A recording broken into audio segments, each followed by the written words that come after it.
Dia hanya menyebutkan nama Yesus saja. Ada di ayat Lagi 28, bro, 38. Nah, itu Ya perbedaannya itu. apa? Kenapa sampai hal itu terjadi? Jadi Ya supaya juga gantian bisa gantian. membantu teman-teman yang lain.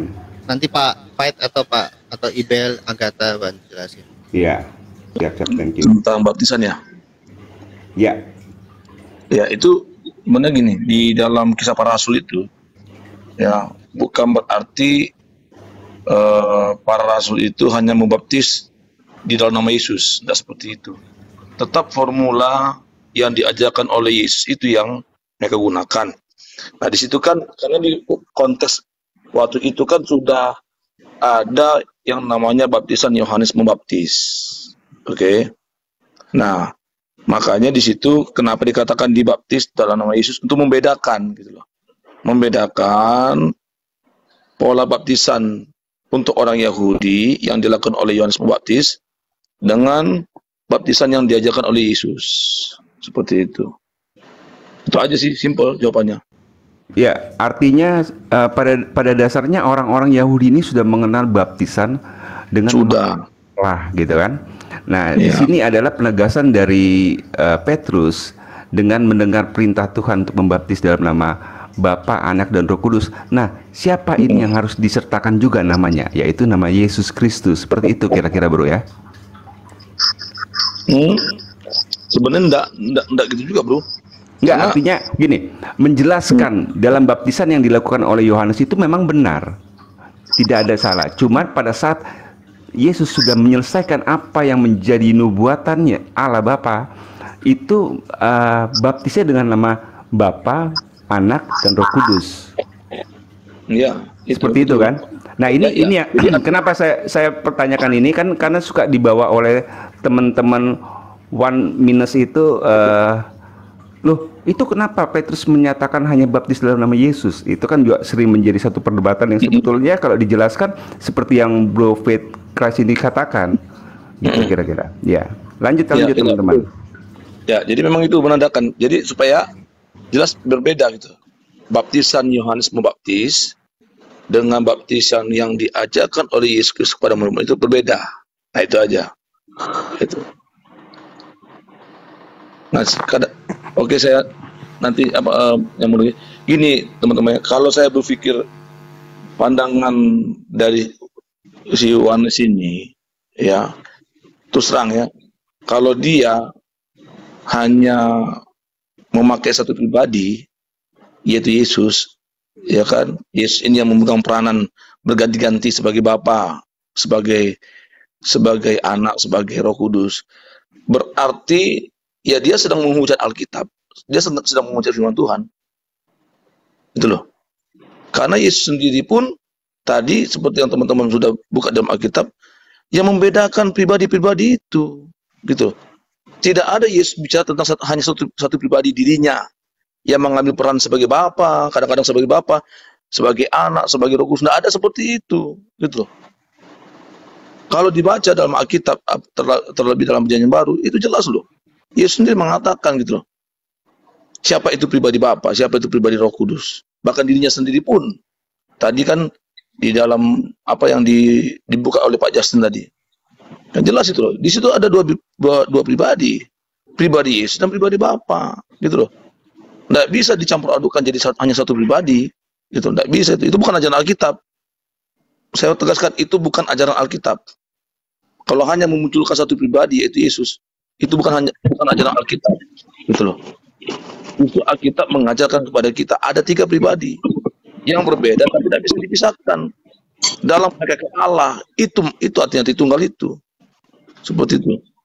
Jadi kalau mereka tidak mengakui ada pribadi Bapa dan pribadi Roh Kudus yang kerealitaannya konkret, berarti mereka sedang menghujat.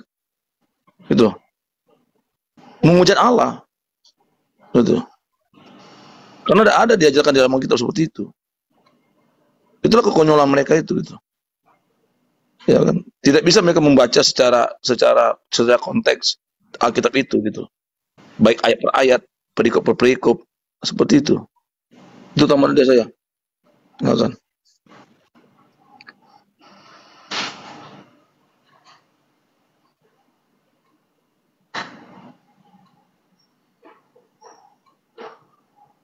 Jadi yang sering membuat dispute Pak Faid itu mereka entah mereka itu sudah tahu atau memfitnah, atau mereka benar-benar tidak tahu bahwa satu pribadi itu satu hakikat. Jadi tiga pribadi ya tiga hakikat, sama aja tiga Allah, tiga oknum yang terpisah gitu. Nah, itu mereka belum mampu memahami apa itu hakikat, mengapa dalam satu hakikat itu bisa ada tiga pribadi. Nah, itu. Jadi mentoknya di situ, Pak. Mereka bingung mereka.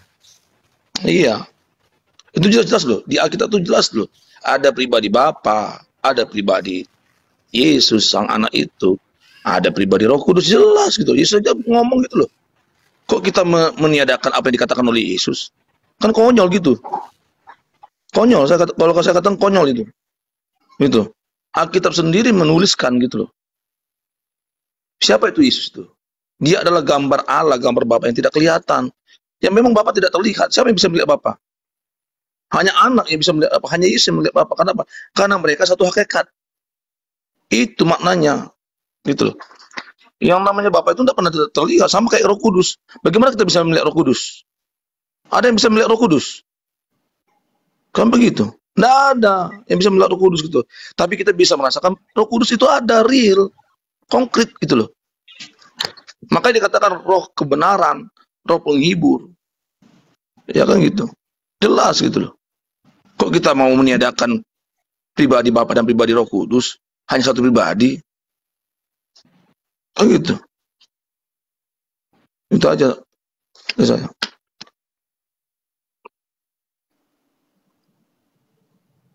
Bu Sofi tadi masuk nggak bisa, ternyata memang apa namanya lagi Dalton. Selamat sore, selamat pagi. Ya, selamat pagi semua kawan-kawan. Ya, bapak-bapak yang mau di sharing Pak, mumpung ada bagi gerunda-gerunda di atas. Ya, tadi saya mendengar saja tadi dan menyimak bahwa Pak. Jadi saya mau bertanya begini Pak. Saya sih Trinitas juga, tapi kan perkaranya kan dari Oneness itu mereka juga percaya bahwa Allah menyatakan dirinya dalam rupa manusia, yang artinya mengakui Yesus itu adalah Allah dan juga adalah anak manusia. Nah, saya sih kalau menilai mereka ya, dalam pandangan saya bahwa mereka itu tidak mau ribet, dalam tanda petik ya, tidak mau ribet begitu ya. Makanya dikatakan Yesus itu adalah Bapa, Yesus itu adalah anak, Yesus itu adalah Roh Kudus. Nah, jadi sebenarnya saya sih mau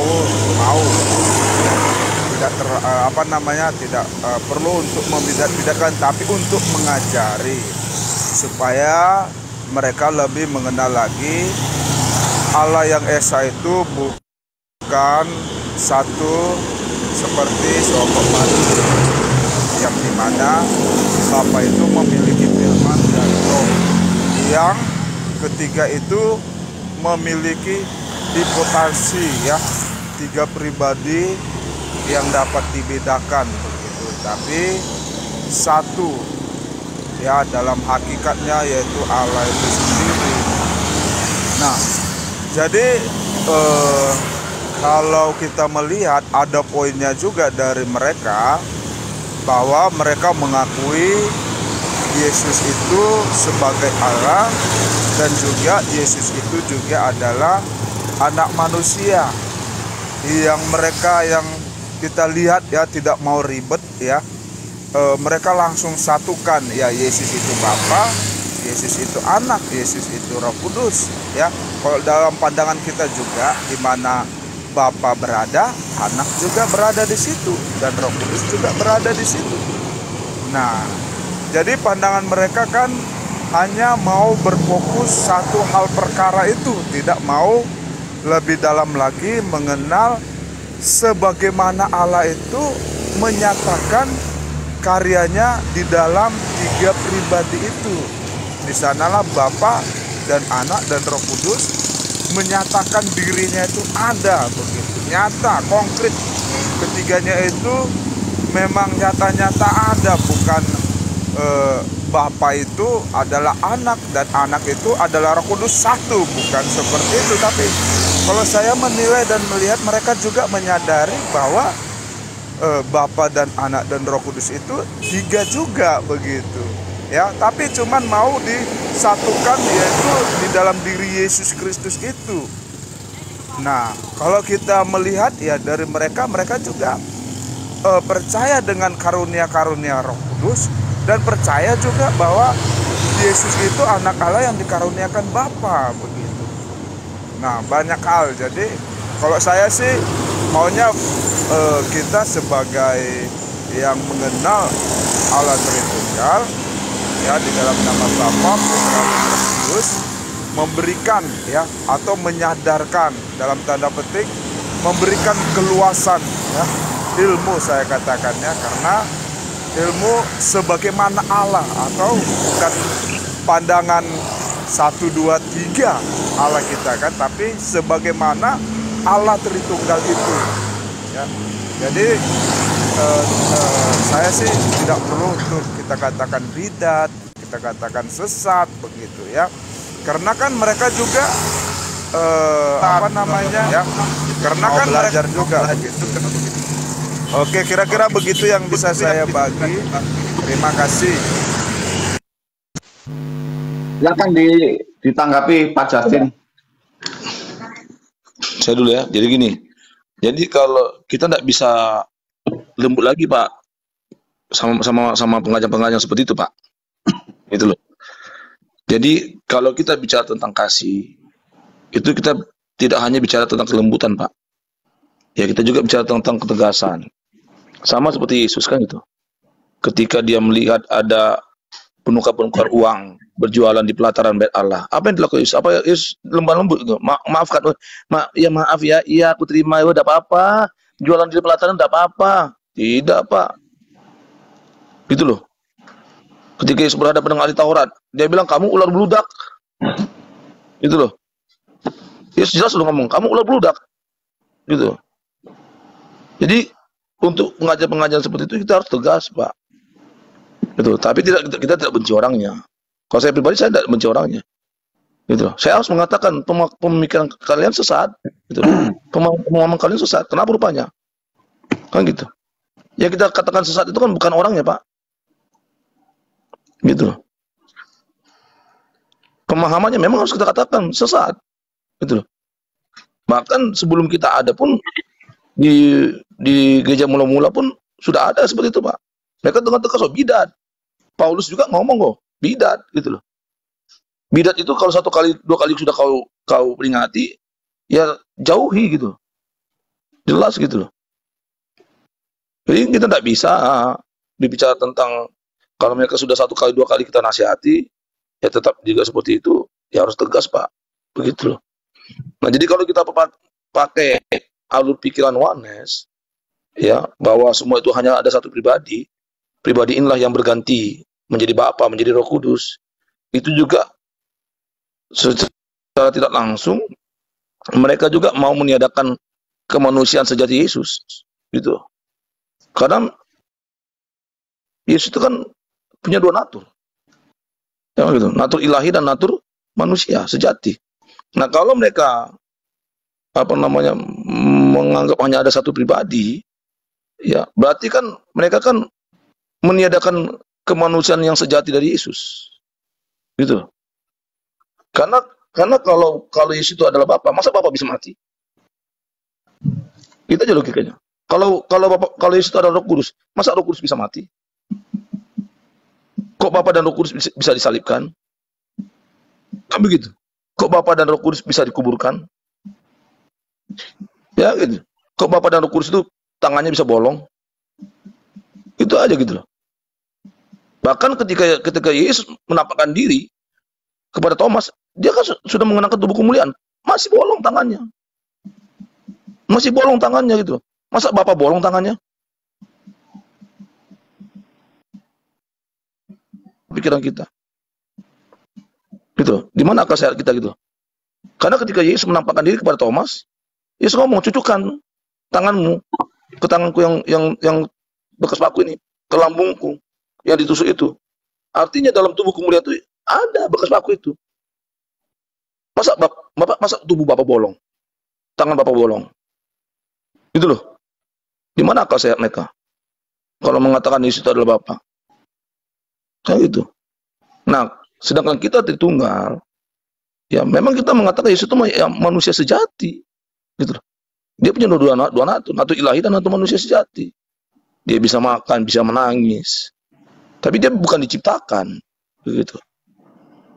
Tapi kemanusiaannya, kedagingan itu, ketika firman itu ya, menjadi manusia, dia dikandung dalam rahim Maria, maka tubuh kemanusiaannya itu, tubuh kedagingannya itu mengambil wujud manusia sejati. Itu yang dikatakan manusia sejati itu. Gitu loh. Kalau Yesus hanya mengambil tubuh manusia tanpa dilahirkan, tanpa dia dikandung di rahim, itu manusia jadian. Gitu loh. Tapi Yesus dilahirkan gitu loh. Yesus dikandung 9 bulan, kan itu. Kedagingannya dibentuk gitu. Itu menandakan bahwa dia itu manusia sejati. Gitu. Jadi kalau kita memakai analogi dari orang waris, kacau semua. Gitu loh, menyesatkan gitu. Itu dari saya. Makasih. Oke, Pak Justin, ada yang mau disampaikan, Pak?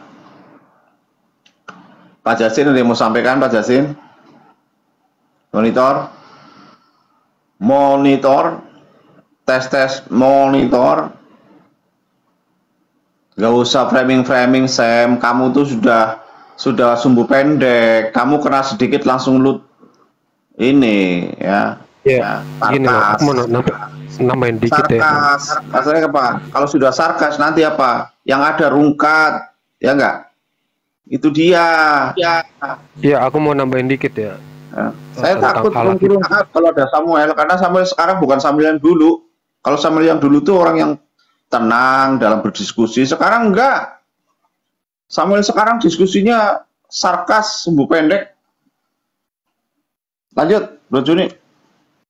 Iya, saya mau nambahin dikit tentang kebagaimana Allah yang esa itu hidup, Allah kita yang hidup itu, yang maha kuasa ini. Bahkan Yohanes nggak bisa loh menyangkal bahwa di dalam keesaan Allah kita yang hidup ini terdapat firman-Nya dan rohnya. Mereka nggak berani menyangkal. Ini poin utamanya. Karena itu Alkitabiah.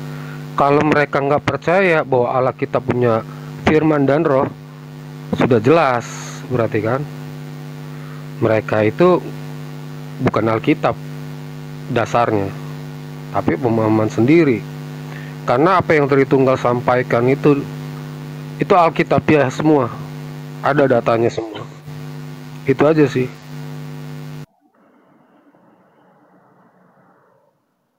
Ya. Bedanya dengan manusia ya, kita hidup karena kita punya jiwa dan roh. Itulah yang menghidupkan kita, nggak hanya tubuh doang. Apalagi Allah kita, kemahakuasaannya dia, kemahakuasaan Allah kita yang takut sama kamu, Sam. Nggak ada yang takut sama kamu. Lu dulu pagi sampai pagi nggak ada yang takut sama lu. Sekarang gua tuh jaga komal saya. Karena kemarin lu naik rungkat. Nanti di report. Karena Samuel sekarang bukan Samuel yang dulu. Kalau Samuel dulu tuh wise, tenang gitu, diskusinya mantap gitu. Sekarang udah kayak Malikil, jadi bahaya buat room. Rungkat masalahnya Samuel tuh, bukan apa-apa nih. Gue sahabat lu, bukan orang lain. Nah, saya sekarang mau jawab ya. Lanjut. Ortodok Yunani tidak pernah percaya Yesus adalah Mesias. Jadi untuk apa kita ngundang Ortodok Yudaisme di sini untuk jelaskan itu? Tahu apa dia tentang Yesus? Itu loh. Kan begitu. Tahu apa dia tentang Yesus gitu? Ortodok Yudaisme.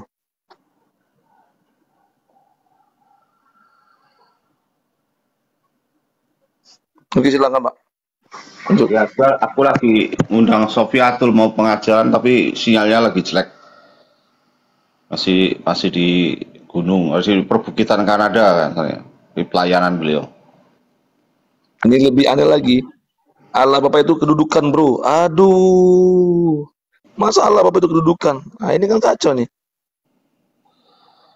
Kalau mengatakan Allah itu kedudukan, Allah Bapa itu kedudukan. Aduh, aduh, aduh. Inilah kalau orang-orang manis ini.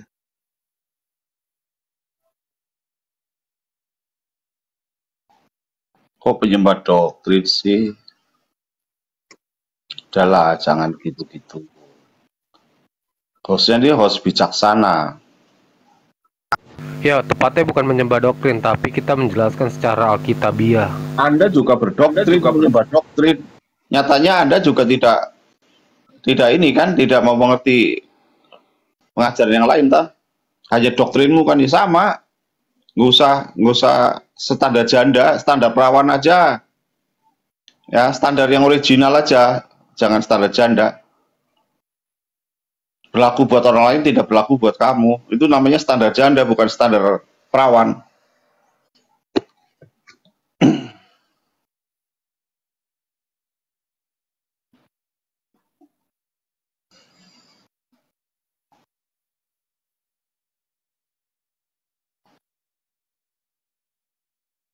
Ya, lagian komalku itu memang tidak, sekarang mau sedikit demi sedikit tidak untuk debat, tapi untuk pengajaran khusus ya. Karena saya sudah siapkan pengajar-pengajar untuk mengajar di komal saya. Itu ya.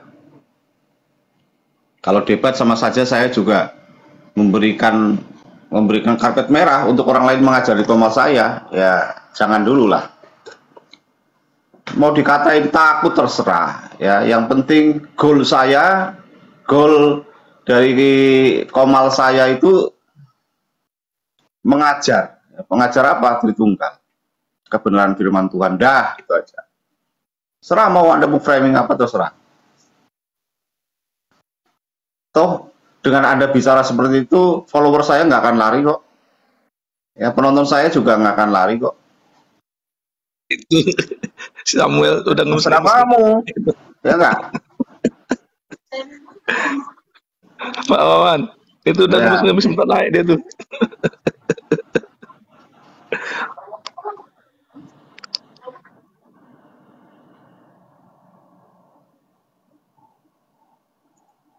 Gitu ya Sam ya. Lu sahabat gua Sam, tapi lu sudah lain, bukan Samuel yang dulu lagi. Kamu Samuel yang sudah terkontaminasi oleh roh-roh malikil. Sarkas, cepat marah, Jadi kayak pendek, nah, itu dia. Gua nggak suka yang gitu-gitu. Jadi kayak lagu Pak Wan. Ekspektasi saya udah hilang sama Samuel. Ekspektasi saya sudah berkurang jauh. Pak Wawan, kayak lagu Ya. Pak Wan. Kau bukan yang dulu lagi. Iya. Kau bukan yang dulu lagi. Ekspektasi saya sudah berkurang aja dulu sama Samuel. Dalam hal diskusi ya, ya. Kebidatan dia yang dulu dan sekarang berbeda. Kebidatan dia Ya, kalau dulu dan sahabat sekarang berbeda. berteman ya nggak ada yang berkurang ya. Tapi ekspektasi saya tentang bagaimana sekarang model berdiskusinya, saya udah kurang. Ya, terkontaminasi gitu loh. Ya. Mbok yo berdiri sendiri menjadi diri sendiri gitu loh. Saya bukan seperti orang-orang gitu. Saya ya Samuel ya saya gitu loh, Bro. Enggak lah, kamu teriak-teriak kemarin kok. Saya rungkat sekarang, bahasanya tinggi ya. Ya algoritma itu ya bacalah TikTok. Rugi saya kan, aku dirugikan sama kamu kemarin itu.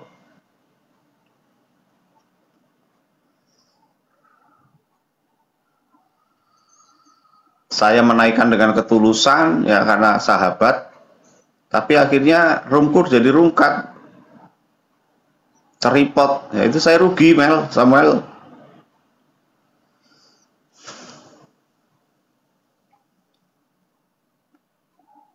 Begitu. Jasin gimana? Jasin masih belum belum ini pas saat suruh pengajaran malah Loh, ini Pak Irfan belum datang sama Pak Bu Sofiatul nih, suruh ngajar malah.